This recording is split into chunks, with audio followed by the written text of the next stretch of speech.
Madam President, thank you for being here and thank you for motivating us. And I really thank our friends in the European Parliament for providing momentum to the motivation that you provide us to find action, because this problem has been talked about for a long time. When they met, when the MEK met with General Odiano, he said that he appreciated that they would be helpful, but in exchange for saying yes, the MEK received a promise of protection from the United States, a protection that was recognized by the United Nations. It was a very important commitment understood by the United Nations.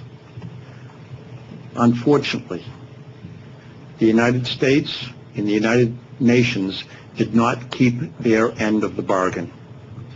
I believe that the MEK did keep their end of the bargain, and that they are allies in the war on terror, and that they did lay down their weapons. It would have been very easy to pull them out, or to reconstitute them to fight a battle that they didn't invite, that visited them on April 8th of this year.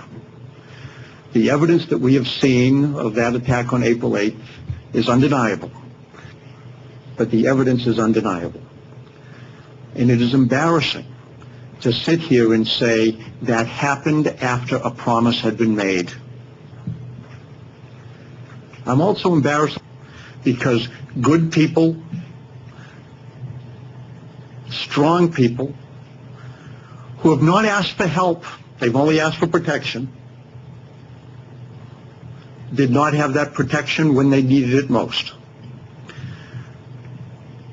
The MEK are a wonderful people that have built not a refugee camp, but a city of hope that is remarkable. When you say Camp Ashraf, most people think of tents and people in poverty and people struggling.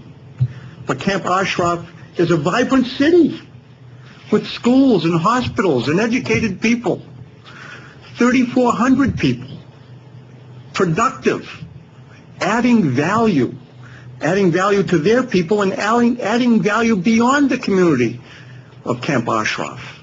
They can't be part of the world where they are. We have an obligation. I think every human being has an obligation to pay attention to the outrage that happened on April 8th.